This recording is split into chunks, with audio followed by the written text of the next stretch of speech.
రాజ్యాంగ సవరణ చేసి 9వ షెడ్యూల్ లోపట ఈ చట్టాన్ని పొందపరిచితే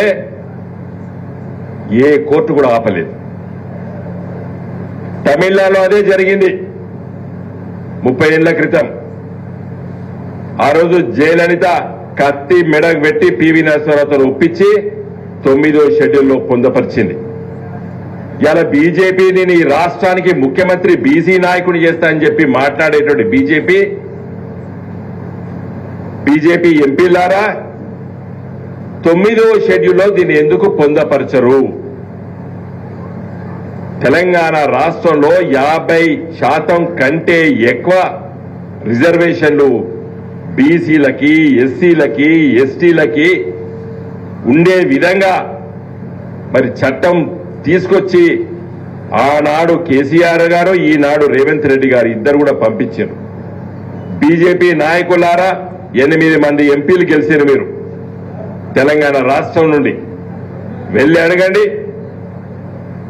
కాంగ్రెస్ పార్టీ వాళ్ళు 8 మంది గెలిచిండ్రు ఎంపీలు.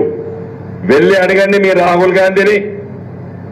పార్లమెంట్ లో రాజ్యాంగ సవరణ చేసి 9వ షెడ్యూల్లో దీన్ని పెడితే, ఈ చట్టాన్ని దాంట్లో పొందపరిచితే ఎవరు కూడా ఆపలేరు. 9వ షెడ్యూల్ రాజ్యాంగంలో ఏం చెప్తాదంటే, ఏ చట్టాన్ని కూడా తప్పు పట్టేటువంటి అవకాశము కోర్టులకు లేకుండా చేసింది. అది మీకు అందరికి తెలవాలి. 9వ షెడ్యూల్ అంటే ఏంటంటే, రాజ్యాంగం లోపల ఆ 9వ షెడ్యూల్లో, దాని షెడ్యూల్ అంటే ఒక పట్టిక ఉంటాయి కదా, అన్ని రాష్ట్రంలో ఒకటి. అది ఆ 9వ షెడ్యూల్ లోపల ఈ చట్టాన్ని పొందపరిచితే సుప్రీంకోర్టు కాదు, హైకోర్టులు ఎవ్వి కూడా దీన్ని తప్పు పట్టలేవు. మరి 9వ షెడ్యూల్ ఎప్పుడు వచ్చింది? రాజ్యాంగం రాసుకున్నప్పుడు లేకుండా. అది రాజ్యాంగం రాసుకున్న 1950లో వస్తే 51లో పట్టే మొదటి రాజ్యాంగ సవరణ చేసి పండిత్ జవహర్లాల్ నెహ్రూ గారు ఈ చట్టాన్ని తీసుకొచ్చిండు. ఎందుకు తీసుకొచ్చిండు? భూ సంస్కరణలు చేస్తే మా ఆస్తి హక్కు తీసేస్తున్నామని చెప్పి అడుగుతారు కాబట్టి 1951లో ఈ సవరణ చేసి మరి రాజ్యాంగంలో పొందపరిచిండు 9వ షెడ్యూల్. ఈ రోజు 284 చట్టాలు ఉన్నాయి. దాంట్లో 284 చట్టాలు ఆ పట్టికలో, ఆ షెడ్యూల్లో ఉన్న వాటిని కోర్టులు తప్పుపట్టలేవు. మరి ఈ రోజు బీజేపీ నాయకుడు మోడీ గారు, కాంగ్రెస్ పార్టీ నాయకుడు రాహుల్ గాంధీ గారు, మీకు చిత్తశుద్ధి లేదు.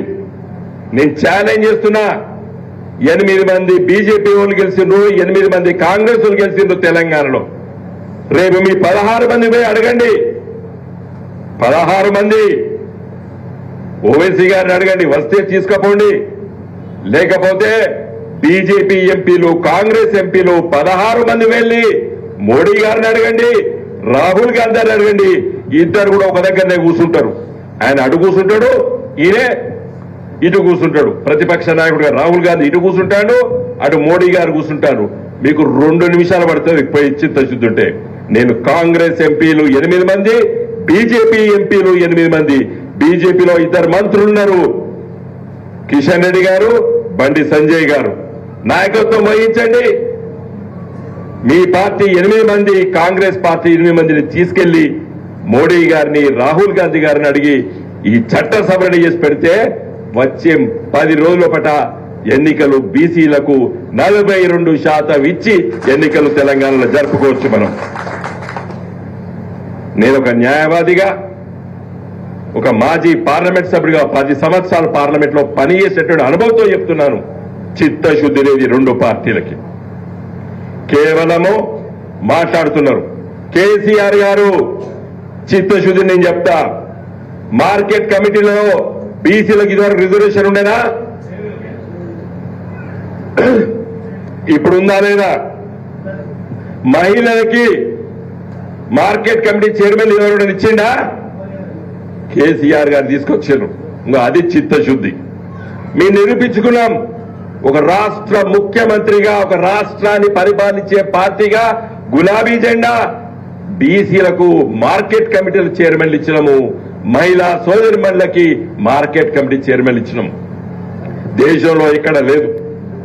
కానీ అలా 42% ఇచ్చేటువంటి అధికారము రాష్ట్ర ప్రభుత్వానికి ఉన్నప్పటికీ సుప్రీంకోర్టు ఒక కేసులో అడ్డుపడ్డది కాబట్టి అది అమలు కాలేదు. కానీ లేకపోతే మేమే గత 10 సంవత్సరాల క్రితమే ఈ చట్టాన్ని తీసుకొచ్చినాము, అమలు చేయలేకపోయినాం. కారణం ఏంటంటే సుప్రీంకోర్టు అడ్డుపడ్డది కాబట్టి ఇలా రాజకీయంగా గ్రామీణ ప్రాంతాల్లో యావత్తు తెలంగాణలో చర్చ జరుగుతున్నది.